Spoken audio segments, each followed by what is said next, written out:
It was the kind of winter that seemed to bite through bone. The year was 1902, and Wisconsin lay silent under a crust of snow that glittered like broken glass. From a distance, the Darrow estate stood like a wound on the white landscape.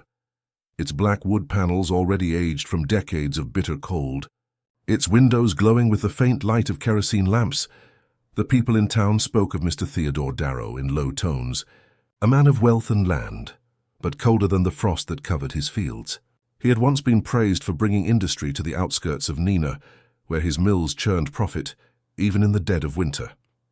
But after his wife's passing, something in him had turned inward and cruel. He ran his home with the same precision he demanded from his machines, every motion calculated, every soul beneath his roof an extension of his control. Among those souls was a young woman named Lydia, barely 20. Her skin carried the tone of mixed heritage that made her stand out in the small Midwestern town, and to the men in power made her easy to ignore, or to own. She had been brought to the estate under the guise of service, but what it really meant was something closer to servitude without consent, a quiet kind of bondage wrapped in the legality of those times and the silence of the people.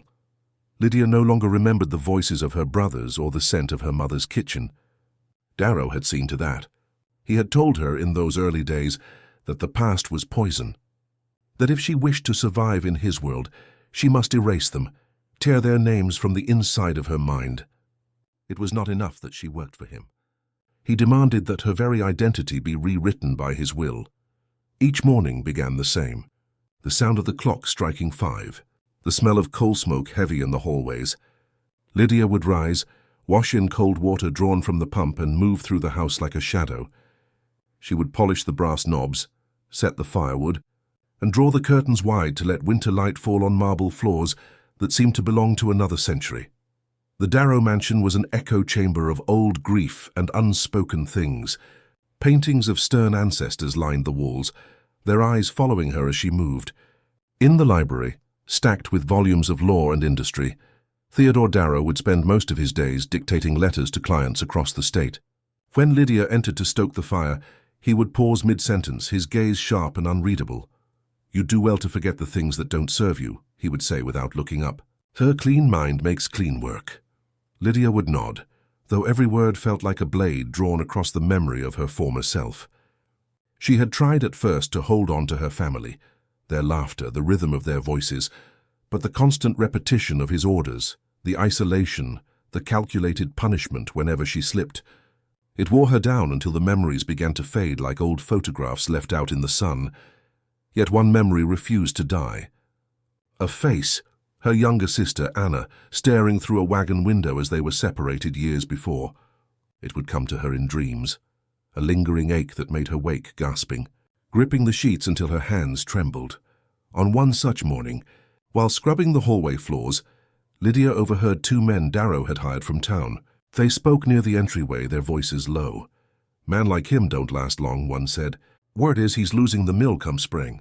Too many debts." "The man's a tyrant," muttered the other, striking a match. "If word ever got out about what goes on here—" Lydia stopped, brush frozen mid-stroke. The words hung in the air, fragile and dangerous. Her heartbeat quickened. It was the first crack in Darrow's world she had ever heard. And through that crack, something darker than hope began to stir, a hunger for freedom and for justice. That evening, snow began to fall again, quietly at first, then heavier until the wind howled through the barren fields. Lydia stood by the kitchen window, staring toward the woods that marked the edge of the estate. Somewhere beyond those trees lay the river, and beyond the river the train tracks that led east. She had thought of running before, but fear had always chained her back. Darrow's control was not only physical, it was psychological, stitched deep into her sense of self. He had made her believe escape was impossible, that the world outside would reject her, punish her, or worse. But now, something had changed. The talk of debts, of power slipping from his hands, it was enough to awaken the memory of who she had been before he took everything. Later that night, while serving him supper in the study, she noticed a letter open on his desk. The handwriting wasn't his. She managed a glance, just one, and caught the word auction. Her chest tightened. Perhaps he was preparing to sell the estate. Or perhaps sell her. Her hand trembled as she set down his drink, but he didn't notice. He was too absorbed in his thoughts, his jaw set, his eyes bloodshot from sleeplessness.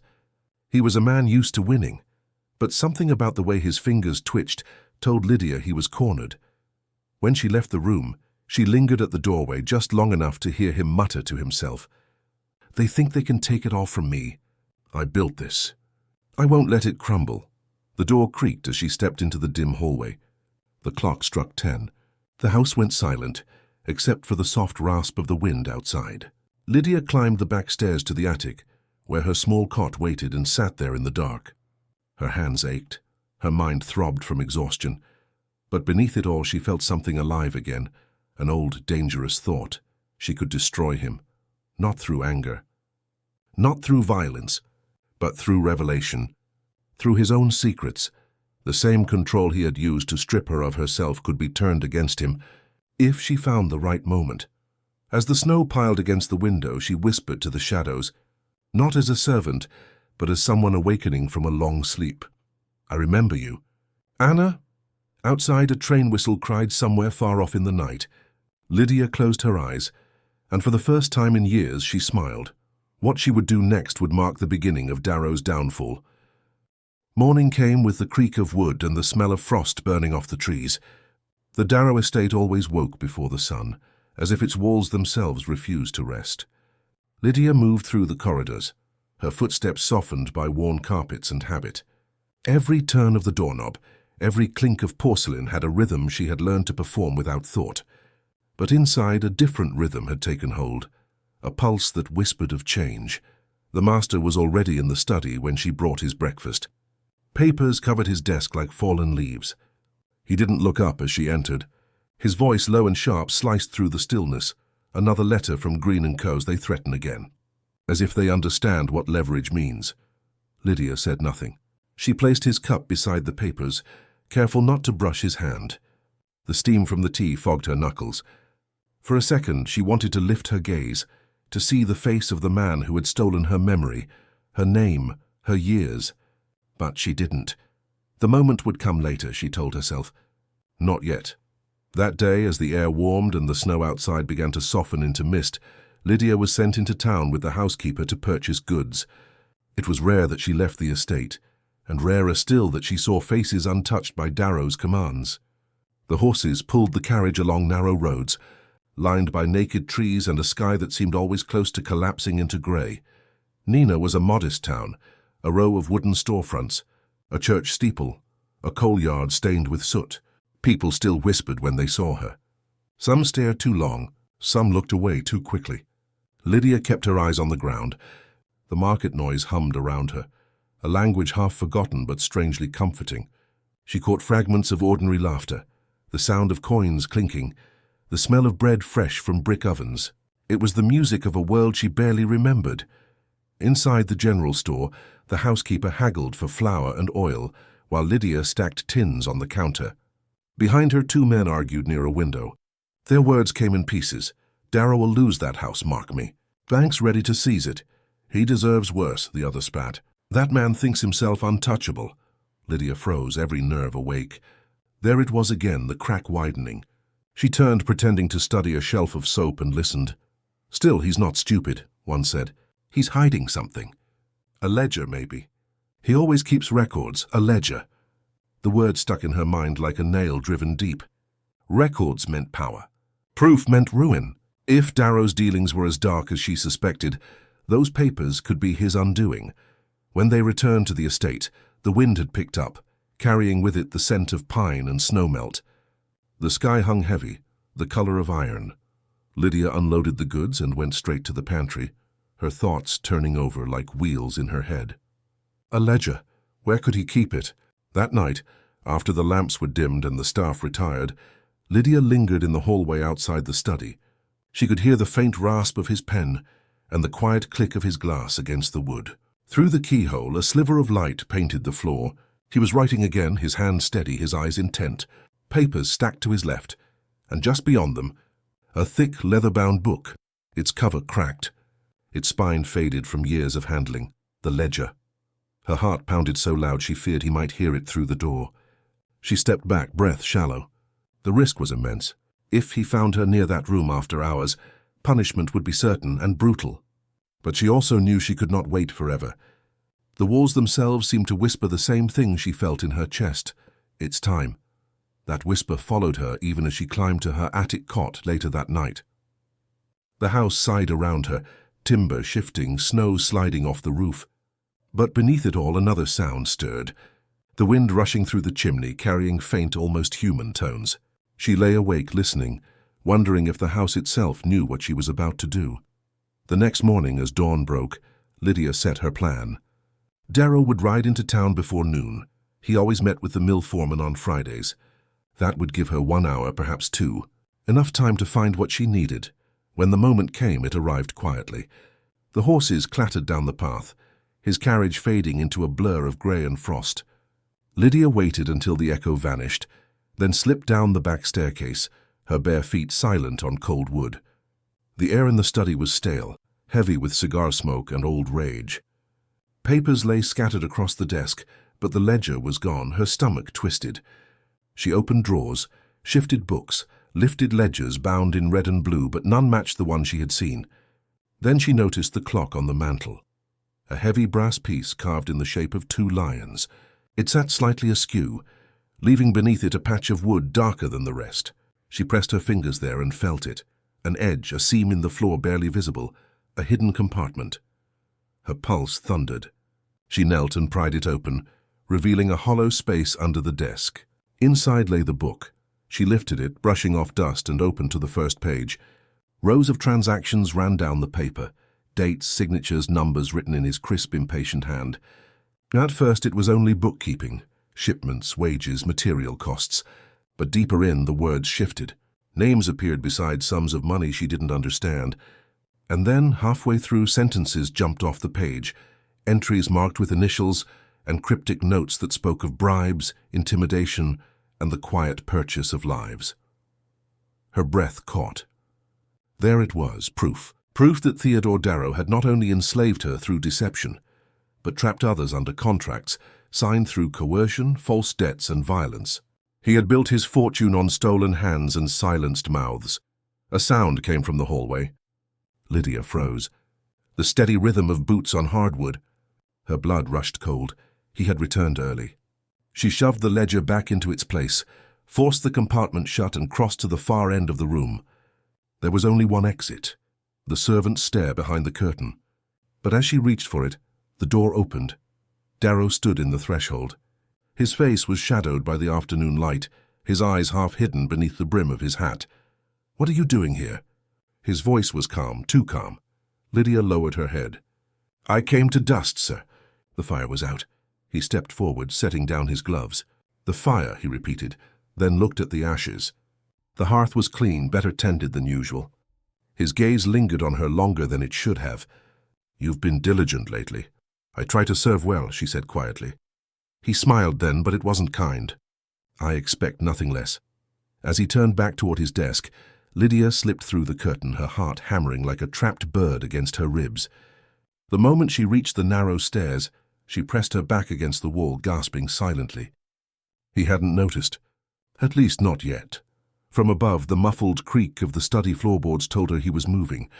Then came a faint scrape, the sound of the clock being lifted. Her breath stopped. He knew. The next few minutes stretched into eternity. When silence finally returned, she climbed the stairs, every muscle trembling. That night she didn't sleep at all. She kept hearing the whispering sound again, woven through the wind, the voice of the house warning her, "He's watching." The walls had begun to speak. And now, Lydia knew, she had to act before they silenced her once more. That night, the air inside Lydia's attic room felt heavier than the storm outside. The Darrow estate moaned under the weight of snow, its beams cracking like old bones in the cold. Lydia sat by the tiny window, knees drawn to her chest, teeth clenched against the tremors that rolled through her. She had gone too far to turn back. Darrow knew someone had touched his secrets. The question was, how much had he seen? She remembered the way his jaw had tightened, the brief pause as he'd stared at the clock. He wasn't a man who doubted easily. Suspicion was as natural to him as breath, and yet he had said nothing. Not that day. That made her more afraid than if he had shouted. Silence from a man like Darrow was a gathering storm. As the hours passed, Lydia listened to the house breathe.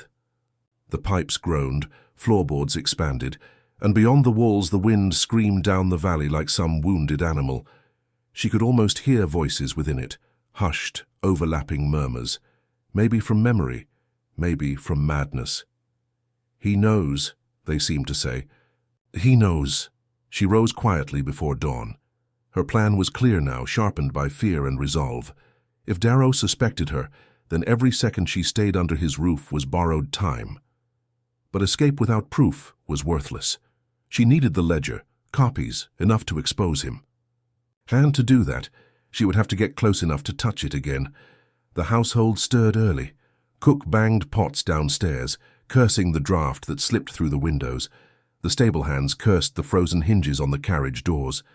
Lydia descended the back stairs as if nothing had changed, prepared the morning wood fire, and set the dining table under the dull gold light of gas lamps. Darrow appeared late, unshaven, wearing the same coat from the day before. He didn't greet her. He didn't look at anyone, just poured coffee, stared into it and muttered under his breath. His mood infected the others. Conversation died mid-sentence whenever he entered the room.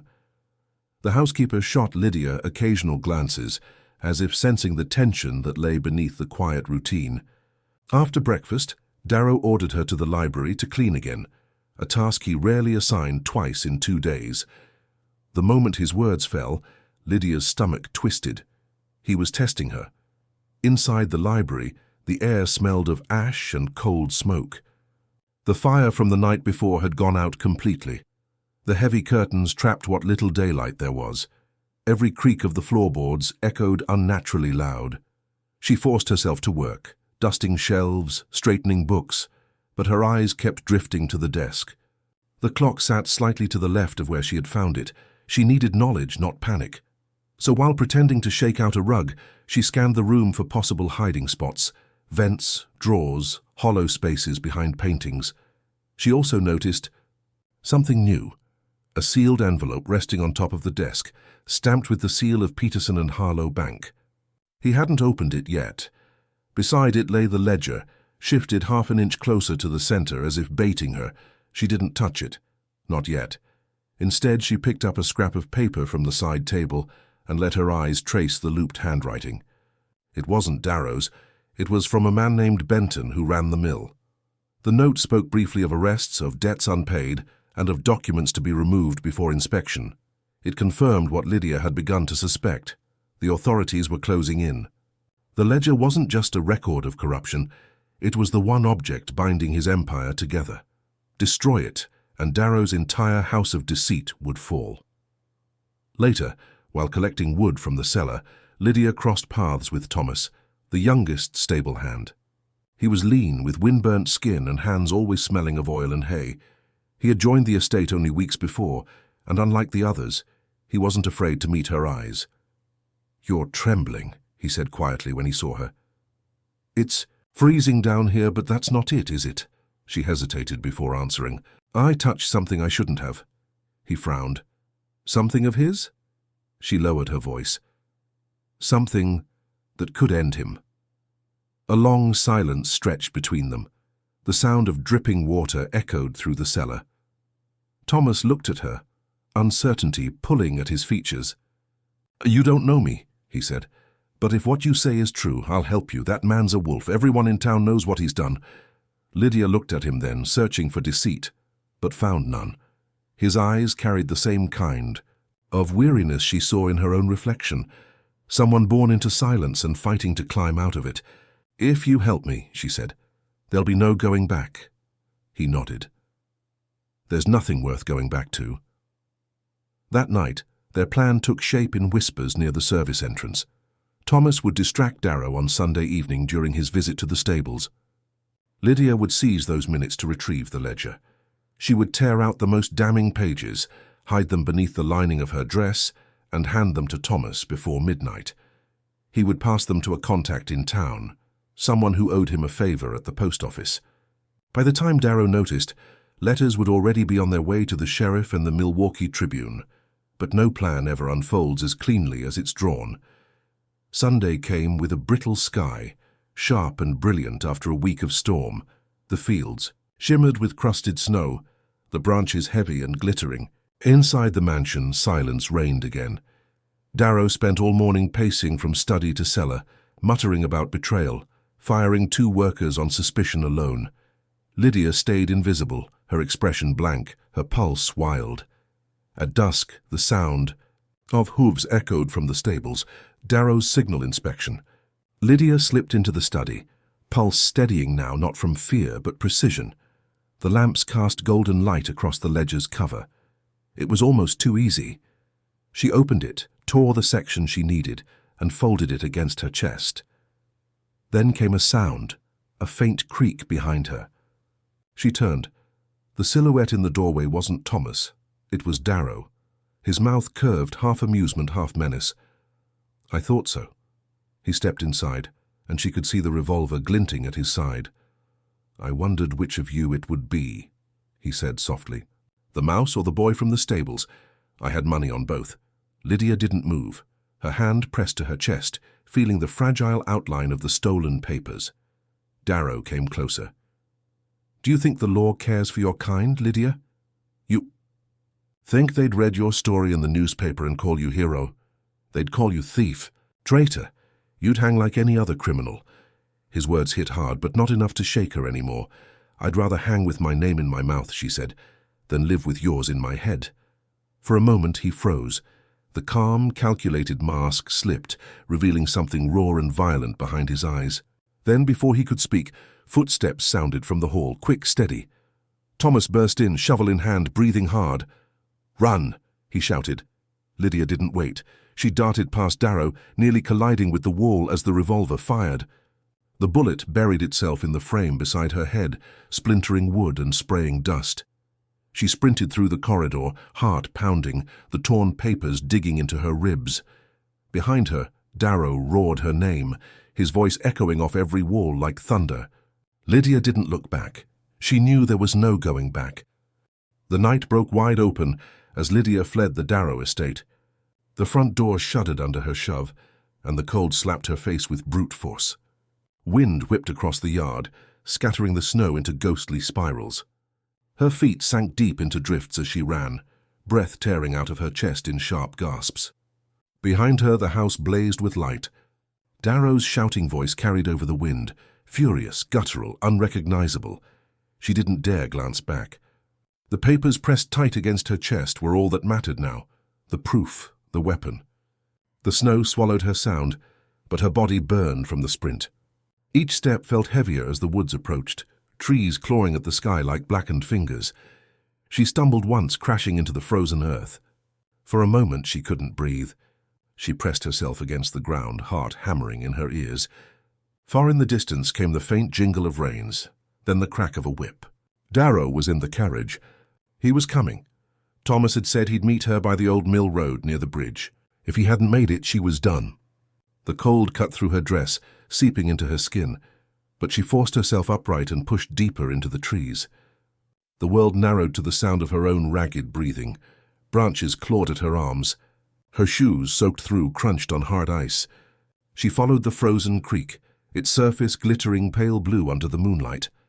Each bend looked the same, but she knew the land better than he did. He rarely left his estate. She had walked these woods 100 times, gathering firewood, fetching water. Behind her came the faint groan of wagon wheels, the sound bouncing through the trees. He was close. Lydia's mind burned with fragments of every humiliation, every command spoken over her life. Each one turned now to strength. He wanted her to forget her family, so she would remember them with every breath. He wanted her obedience, so she would run toward freedom even if it killed her. As she crossed the frozen creek, the ice cracked beneath her heel. She froze, afraid to move. The sound echoed like a shot. Then another gunshot followed, the real thing.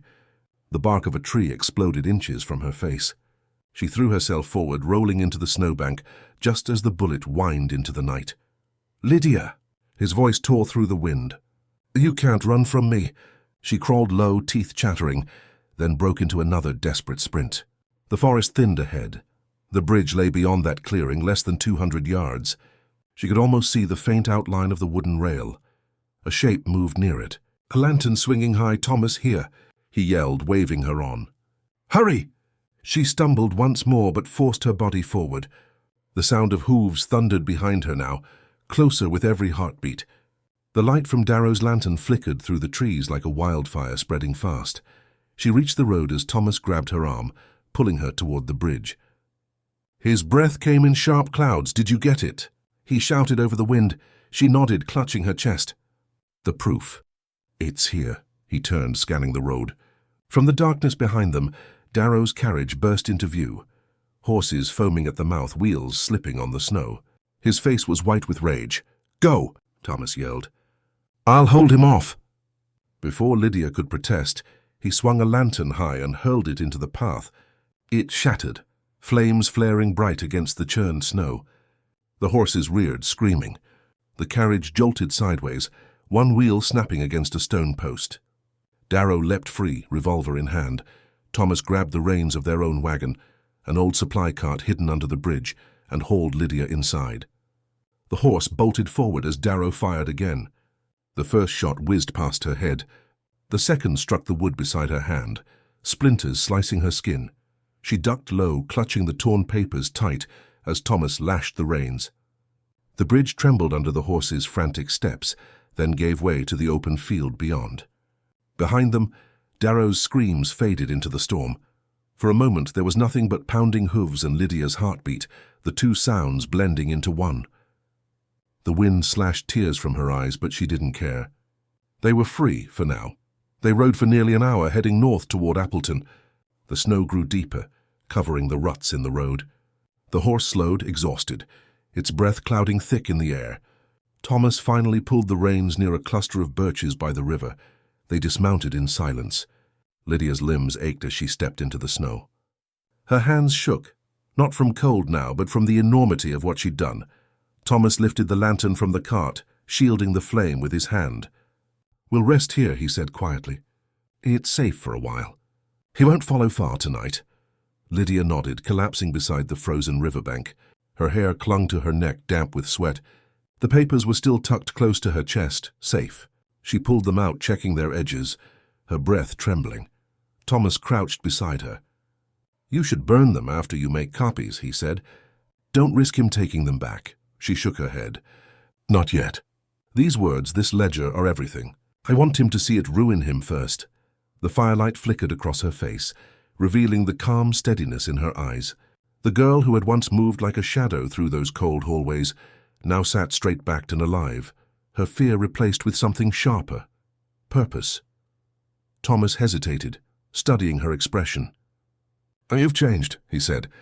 Lydia stared across the frozen river. "No," she said quietly. "I'm remembering." They rested only briefly. Before dawn, they reached the outskirts of town. Steam rose from the chimneys of the earliest risers. Lydia pulled her shawl tight and lowered her head, blending among vendors unloading carts for the morning market. At the post office, Thomas slipped inside first. Minutes later, he returned with a folded envelope, new and sealed, addressed in his careful handwriting. She understood immediately.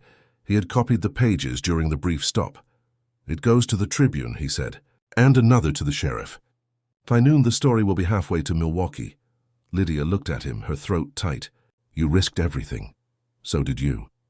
Before she could answer, a commotion rose down the street, horses, boots, voices shouting. Darrow's men. They had come quicker than she expected. Thomas grabbed her hand. "We can't stay." They dashed through the narrow alleys, dodging barrels and frozen crates. The papers rustled under her arm as she pressed them to her chest. Behind them, the sound of pursuit grew louder, closer. Lydia turned a corner and stopped dead. The road ahead ended at the river. The water, half frozen, reflected the grey sky like shattered glass. Thomas cursed. "There's no bridge here. We'll have to circle back." But before he could move, a gunshot cracked again, echoing between the brick walls. Snow exploded near their feet. "They've seen us," Lydia said, breathless. Thomas turned, a flash of movement, his arm thrown around her shoulders as another shot rang out. The bullet struck him in the side. He staggered, eyes wide, then fell to one knee. "Go," he gasped. "Don't stop." Lydia caught him before he collapsed fully. her hands pressing against the wound. Blood warmed her icy fingers instantly. His breathing came in sharp, broken pulls. "No," she whispered. "Not like this." "We're almost there," he tried to smile, but couldn't. "You have to finish it. Make it matter." Then his hand went limp in hers. Lydia stayed only a moment, her tears burning as they froze against her skin. Then she rose, wiping the blood from her palms. Behind her, Darrow's men shouted orders in the distance. She ran again, into the trees, across the frozen ground, the river wind howling around her. Somewhere in her chest burned a single consuming thought. He would not silence her, not anymore. Every step she took carried the weight of those who came before her, her sister, her family, Thomas.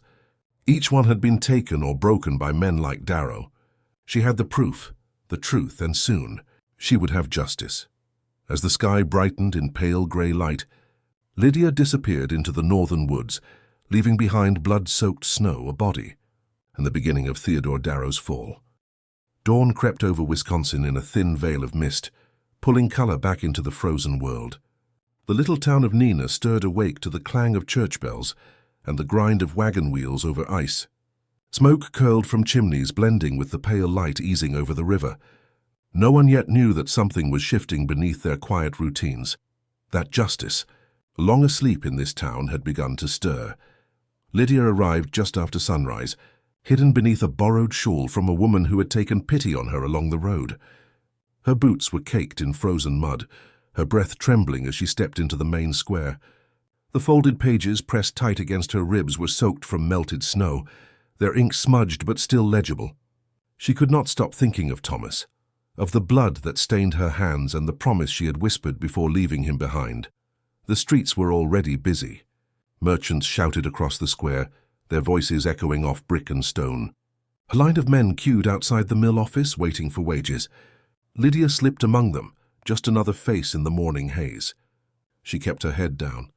Every shadow looked like Darrow's men. Every laugh twisted her nerves. At the corner stood the Neenah Post and Telegraph.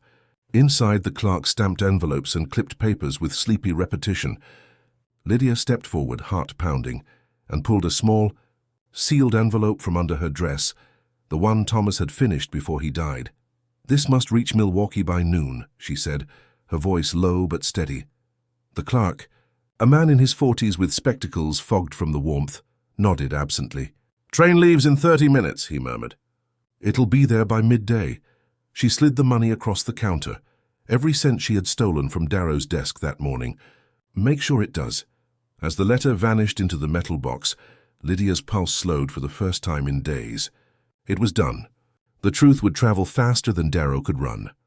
The people who had power to bury him would read his own words written in his own hand. But it wasn't safety yet. It was only the beginning.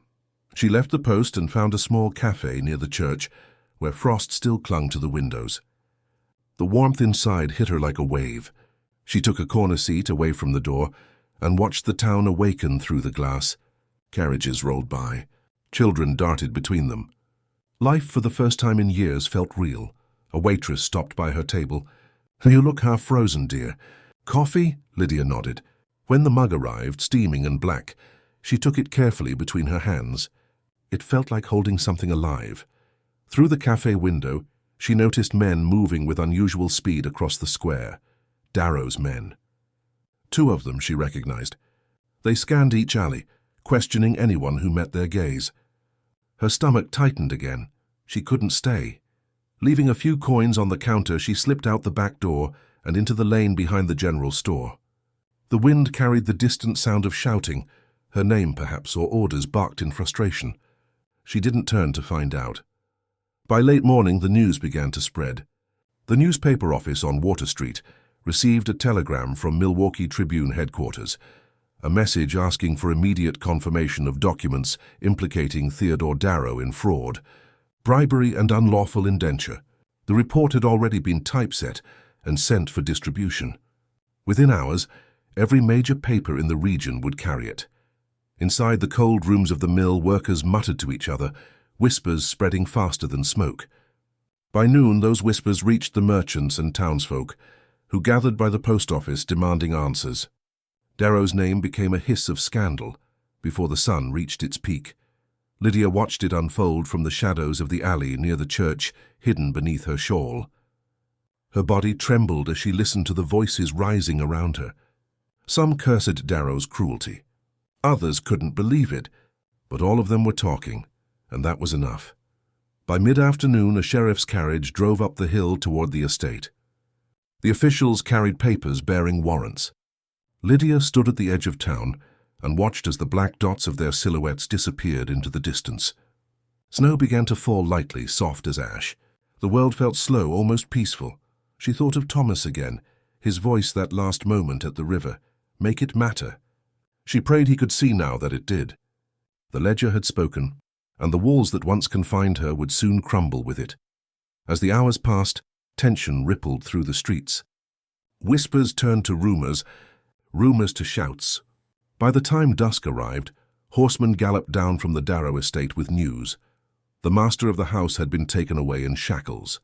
The tavern erupted with noise. Men who had once bowed to him now jeered his name. Women spoke in angry relief, recounting what they had always suspected. The air itself seemed to lift.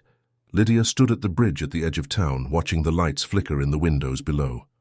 For the first time in years, the weight pressing against her chest began to ease. The snow had finally stopped. The river had thawed just enough to show its reflection. Her face, older somehow, lined not by age but by survival. A group of children ran past her, laughing, chasing each other across the slush. The sound made her smile faintly. Life went on. It always did. She reached into her bag and pulled out the remaining fragments of the ledger, the ones she hadn't sent away. She tore them one by one and let the pieces fall into the river. The ink bled into the water until it disappeared completely. Goodbye, she whispered. Behind her, the sound of church bells began to ring. That night, the headline reached every town between Appleton and Milwaukee. Theodore Darrow arrested. Local magnate accused of slavery, extortion and fraud in thousands of hands. His name turned to disgrace. In every home that read it aloud, Lydia's silence broke. But she did not stay to watch the victory unfold. Before the next morning she was gone, walking east along the railway, her figure small against the pale horizon. The wind brushed her face, gentler now, as if the world had finally decided to spare her. Each step carried her away from the past, and toward the life her master swore she would never reclaim. 489 miles to Chicago, 10,000 whispers of freedom. She did not look back. She no longer needed to. The world looks different when you are no longer hunted. For Lydia, the quiet that followed felt unnatural at first, as if her body still expected the crack of a gun or the scrape of boots behind her. But as the train rolled across the plains toward Chicago, she began to hear new sounds, the rhythmic clatter of the wheels, the murmurs of strangers, the faint whistle of air rushing past frozen fields. Each sound reminded her that she was finally free. She sat by the window, wrapped in a gray shawl, staring at the blur of white outside. Every few minutes she touched the small pendant that hung around her neck, a locket she had found in a drawer at the Darrow estate, its inside empty. She wore it not for memory, but for meaning. The absence inside it was her past. What she filled it with next would be her own choosing. The conductor passed through, checking tickets. When he reached her row, he gave a polite nod. First time to the city? She hesitated, then smiled faintly. First time anywhere. He tipped his hat and moved on, leaving her alone with the hum of motion. At noon, the train halted for coal at a small station near Fond du Lac. Lydia stepped outside to stretch her legs. Steam hissed around the platform, curling through the snow like ghosts.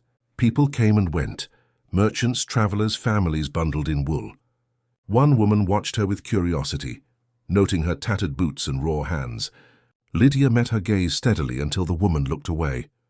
Whatever stories others imagined, they no longer held power over her.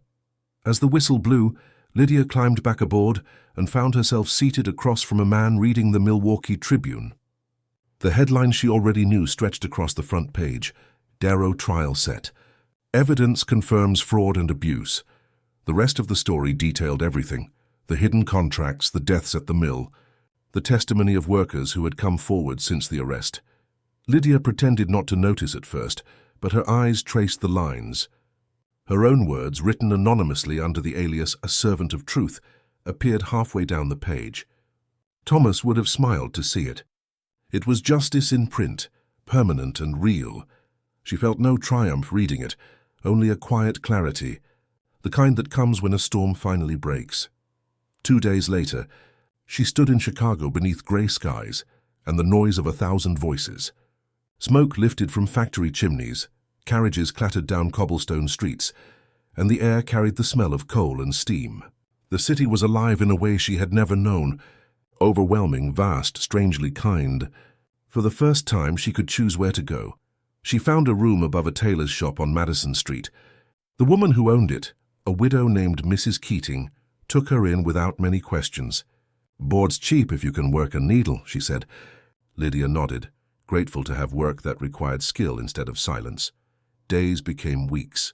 She rose early, stitching until her fingers ached, but her mind stayed restless. At night, she read old newspapers and watched the city lights stretch across the lake. Sometimes she imagined the house on the hill buried in snow, its windows dark, Darrow pacing his cell, walls closing in like the ones he had built around others. The thought brought no joy, only peace. One evening, Mrs. Keating handed her a letter. "Came for you this morning," she said. Lydia frowned. The envelope bore no name, only her address written in careful script. Inside was a note, unsigned. "They say he will speak at the trial tomorrow. The town expects a confession, but a man like him will not go quietly.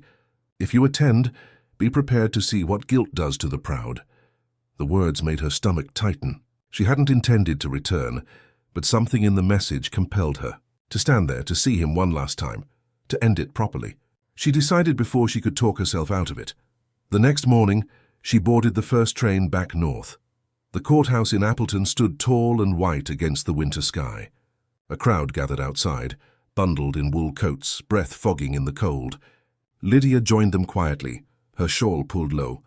Inside, the courtroom smelled of oak and paper and anticipation. Theodore Darrow looked smaller than she remembered. Not defeated, just stripped of the illusions that once made him monumental. His hair had gone grey around the edges, his hands trembled faintly on the table. When the judge called his name, his eyes flicked across the room and froze on hers. Recognition burned there, shock first, then anger, and beneath it all fear. The prosecutor spoke for nearly an hour, presenting ledgers and letters, testimony and sworn statements. Lydia watched silent as the pieces of Darrow's life, his empire, his control, were laid out and dismantled in front of strangers. Every figure, every name, every deceit, catalogued like evidence of a sickness. At last the judge allowed Darrow to address the court. He rose slowly, gripping the rail, voice low but steady. "I built something," he said. "I gave this town work, homes, lives, and now I am condemned by the same people who prospered beneath me. Do you think they didn't know how I ran things? Do you think she—" He paused, eyes locking on Lydia again. "Was innocent in her gain?" Murmurs spread through the room. Lydia stayed still. She saw it clearly now, the man trying to twist his ruin into justification. His words could no longer reach her. When the judge silenced him, Darrow's shoulders slumped. The sentencing came swiftly. Years in prison for fraud, restitution of every cent stolen. But the law could never account for the harm that lived in memory. Justice was imperfect, but enough. As the guards led him away, Darrow glanced back once more, his expression unreadable. Lydia met his stare but said nothing. The silence between them spoke louder than any curse. Outside, snow drifted softly. The crowd began to disperse in murmurs of satisfaction and disbelief. Lydia stood by the courthouse steps, watching her breath fog against the morning light. For so long she had imagined this moment and what it would feel like. And yet, freedom was quieter than she had expected. That night she returned to Chicago by train, the motion rocking her into a light sleep. Her dreams no longer carried his voice. Spring came early that year. The city thawed, streets filled with rain, and by April hawkers shouted their wares again under banners of color.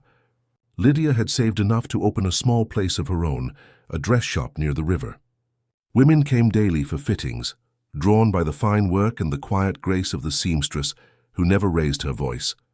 None of them knew her story, and she did not offer it. She didn't need to. The past had already burned itself into history books and courthouse records. What mattered now was the life she built with her own 2 hands. Sometimes when wind from the lakeshore carried the faintest chill, she would close her eyes and remember. The creak of the Darrow estate staircase, the firelight against old wood, the voice that once commanded her to forget, and then she would exhale, glance at the fabric in her hands and whisper as if to herself, "I remember everything." Outside, the bells of the city chimed across the skyline, and Lydia smiled. At last the reckoning was complete. By the time the trees turned green again, Lydia had become someone the city knew, not by name but by presence. Her shop on the corner of Madison and Wells had grown into a sanctuary for working women, nurses, seamstresses, widows who needed wedding gowns altered for their daughters. The bell above the door rang from dawn until dusk, and the hum of conversation filled the air like music. She moved through it all quietly, her hands always at work.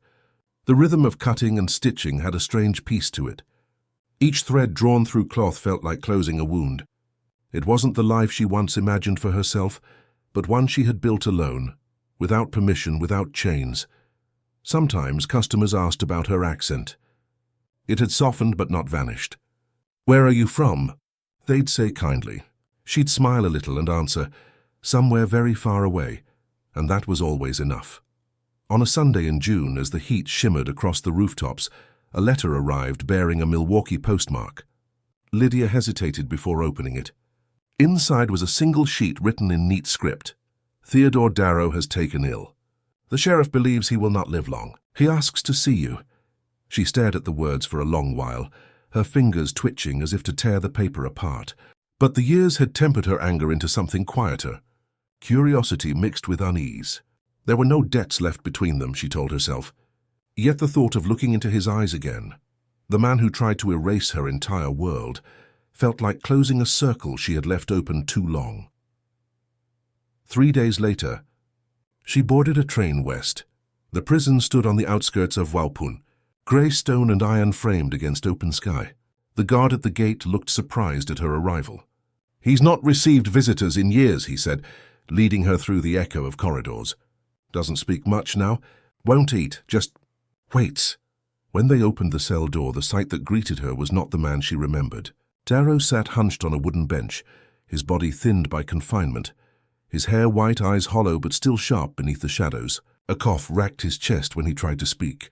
"Lydia." Her name scraped from his throat like gravel. She did not flinch. "Mr. Darrow." He studied her in silence a long moment. Then he smiled faintly, almost regretfully.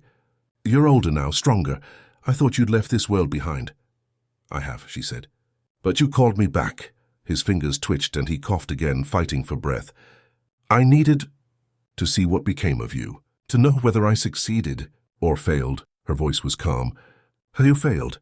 Something flickered behind his eyes. Shame, pain, something unnameable. "They took everything," he murmured. "The house, the mill, the land. But they couldn't take the memory. Every night I saw that door open, you standing there with fire in your eyes. I hated you for it. And then in time I envied you for it." "Envy?" she asked quietly. He nodded, gaze unfocused. "Because you left me behind. You carried something I never had, the chance to change." The silence between them stretched. The guard at the door shifted uneasily but said nothing. "Why did you really want me here?" she asked finally. After a long pause, he whispered, "To ask forgiveness." The words hung in the air like smoke. Lydia's throat tightened, but not from pity. There was no absolution she could offer, not for what he had done to her or to the others. But still she stepped closer, until only the bars separated them. "I don't forgive you," she said softly, "but I release you." His eyes filled with tears that glistened in the dim light. "That's more mercy than I deserve." "It's not mercy," she said. "It's freedom for me." When she turned to leave, he called her name again, weaker this time. "What will you do now?" She looked back at him, the corners of her mouth lifting. "Live under a new name." Outside, the sunlight struck her face as she left the prison grounds. The air smelled of lilac and iron, of rain waiting in the distance. For the first time since she could remember, her steps felt light. That night, back in Chicago, she took a small box from her dresser, the locket she had carried since the winter she fled. Inside, she placed a folded slip of paper with 2 words written carefully in ink, Anna's name and her own. She closed it gently and hung it back around her neck. The next morning, A new sign appeared above her shop door. The Anna Lydia Sewing House, clothes made with honor. For the women who walked through that door, it became more than a tailoring business. It was a place where they were treated kindly, where hands scarred by labor learned craft and dignity. She taught them what she had learned through pain, that rebuilding meant not forgetting, but remembering differently. Word spread through the city. Orders came from Milwaukee, St. Paul, even as far as Detroit. But Lydia never changed her routine. At dusk, she would lock the door, leave a single candle burning in the window, and walk the same route home through the narrow streets. Neighbors often saw her pausing at the river, staring at the water, perhaps listening to something unseen. No one asked her what she heard. Sometimes, on rain-heavy nights, she swore she could almost hear Thomas's laughter carried by the wind, or the faint whistle of a long train heading east. And when she smiled, it was the quiet smile of a woman who had outlived her pain, carrying it not as weight but as memory, a thread woven into something lasting. The city lights reflected across the dark water, and Lydia whispered the words that had kept her alive since the beginning. "It's my name now, and I will never forget it." Years slipped quietly through the city's veins, soft as thread pulling through fabric. The Anna Lydia Sewing House became a cornerstone of its neighborhood, a place of laughter, labor, and quiet pride. The shop windows glimmered every evening with the glow of kerosene lamps, and the rhythmic hum of sewing machines filled the streets long after sunset. Lydia had grown older, though the light in her eyes never dimmed. Her hair, streaked with silver, framed a face both stern and tender, the kind that drew respect without asking for it. The women who worked beside her called her Miss Anna, a name that carried no history of pain, only the dignity born from it. But every stitch she made held the echo of the life she had endured.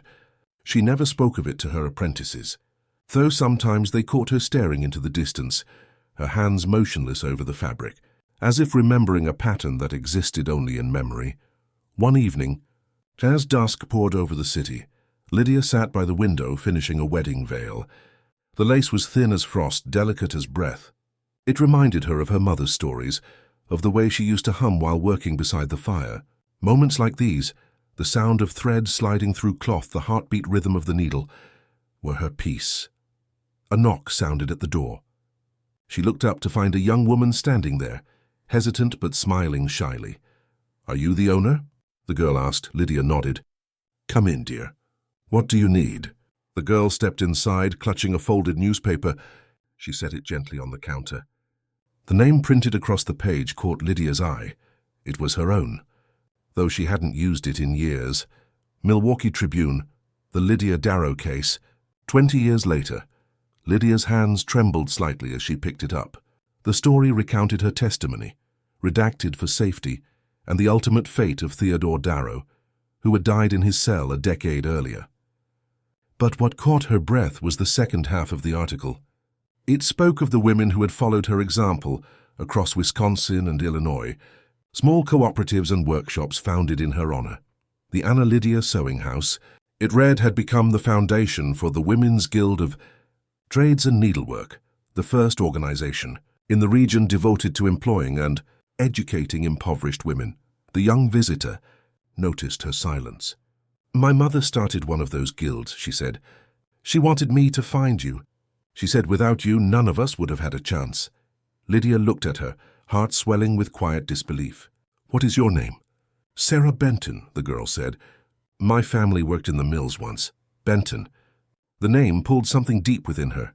Thomas's contact, Mr. Benton, the man whose note she had read so long ago. Perhaps this girl was his daughter, another life shaped by that turning point. Lydia set the paper down and smiled faintly. "Your mother did the hard work, child. I only opened a door." The girl shook her head. "You showed her it could be done." "That's more than most ever did." After the girl left, Lydia lingered by the window long after dark.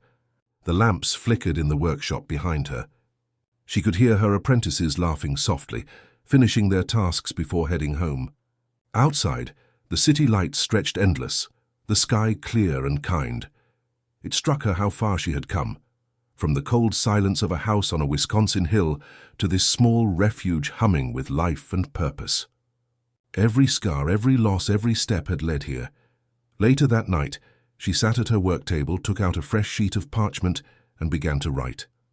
Not a letter, but a record, a memory. She wrote of the winter of 1902, of the house and the master who demanded she forget. She wrote of the day she ran, the fire in her lungs, the weight of the ledger pressed to her chest. She described Thomas, brave and kind, and the world they had changed together, even if only for a moment. Her handwriting was imperfect now, her hands unsteady, but the lines came easily. When she finished, she folded the pages and sealed them in an envelope marked, "To be opened when I'm gone."